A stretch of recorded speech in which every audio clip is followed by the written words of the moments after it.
guys, today it is time for another Top 5 Wednesday.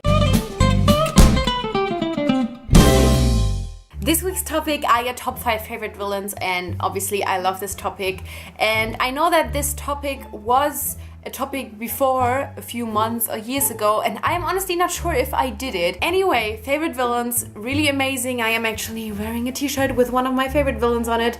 This is a kind of like hipster version of Ursula, I guess, which obviously I'm not gonna mention in this video because this is a bookish video, so I'm only gonna include bookish villains, and I'm not gonna include any villain from Harry Potter because that is kind of what was suggested in the Top 5 Wednesday Goodreads group, which by the way is always linked down in the description. So if you want to participate in Top 5 Wednesday, just click the link in the description.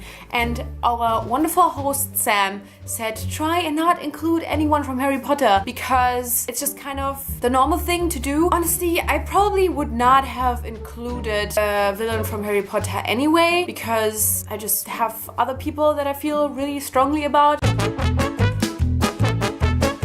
But let's just get into it. My number 5 is the villain from Timekeeper by Tara Sim, and since this would be a bit spoilery, I'm not gonna go into details. We find out super late in the story who the actual villain is. When we actually find out, I just found really interesting the kind of motives of this villain, why this person did what they did, and that is why I really enjoyed this villain. It was a villain that was kind of normal, very human, not a bad wizard or a kind of evil queen that, makes someone sleep 100 years. It was a very human person that did very horrible things for almost understandable reasons, and I just really like that aspect of the story. My number 4 is Camilla from Camilla by Joseph Faridun Le Fanu, another book I have only recently read. I just might put her on this list just because I've read it so recently. She really stayed in my mind. She is a female vampire having a female victim, and that in a book that was written in like 1870 something. I just find that so fascinating because it's something that might seem really normal to us now, even though still today it's something that we're struggling, especially the kind of female vampire, female victim, and just the whole relationship between these two and the kind of sexual tension there is between them. So I just really think that this is something that is just really important for everything that came after it. Even Dracula was released after that. My number 3 is from the Hunger Games, and it is actually not the one that you might think is the obvious, which is President Snow, although he is pretty awesome. But I am actually talking about President Coin. What I love so much about President Coin, or what I hate so much about President Coin, is that President Coin kind of represents the whole society and how toxic it is.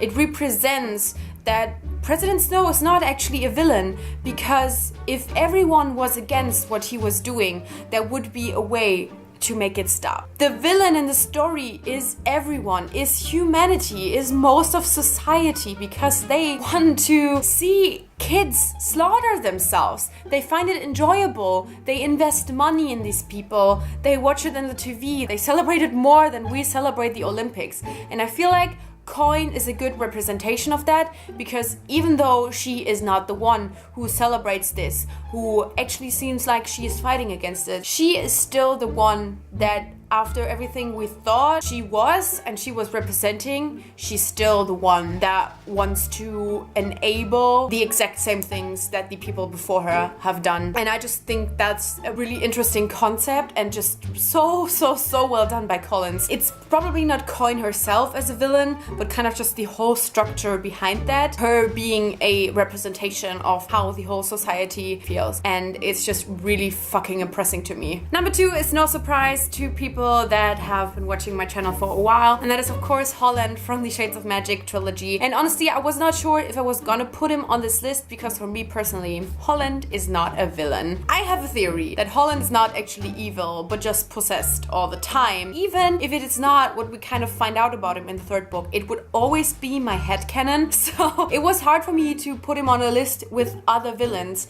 But even if I look at him just as a villain in this 1st book, I love Holland. I did decide to put him on number 2 because, as I said, I don't really think he is an actual villain. I just think he's really badass. I guess it really helps that I just imagine Mads Mikkelsen, however you pronounce his name, to be Holland. It's just kind of the person I see when I imagine Holland. It's not going away anymore. I think it was the one that actually Victoria Schwab said she was imagining while writing this character. I love that guy so much. I love that guy as Hannibal, which is basically one of the most creepiest people out there, but he is just amazing, and I feel like that definitely helps a lot with me loving this character. But even before, I thought he was a really interesting villain. And my number one, also not a surprise to regular viewers of my channel, and that is King Leck from the Glistening Grim trilogy. He is just my absolute favorite villain because I just love to hate him so much. It's just so crazy. He has this very, very simple thing. I'm not gonna spoil it,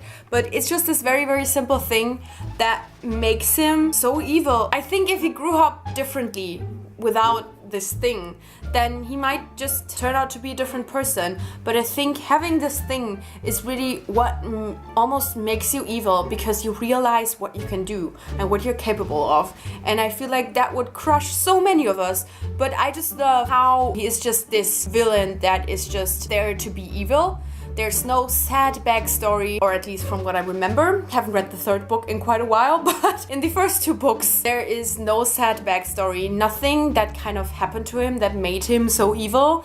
And I just really enjoy that. He's just evil and wants to possess this whole power because he knows he can, because he knows it's really just easy for him. And honestly, I love that so much. I think he is one of the most amazing villains ever, because he is just so plain and simple, but just really, really fucking evil. And these were my top 5 favorite villains. Definitely let me know what your favorite villains are. I, obviously have like Vicious, which I was like not sure if I wanted to include one of the characters, but I feel like since this whole book is about the kind of situation, and both of these are kind of villains but superheroes in their own ways, I thought it would get way too complicated to include any characters from Vicious. So just letting you know, loving them, but just didn't really feel like I wanted to fit them into this Top 5 Wednesday. Anyway, as I said, let me know your favorite villains, any cool book or series that is really, really worth to read because of their villain. If you have any cool recommendations, definitely let me know. And thank you so much for watching. I guess I'll see you soon.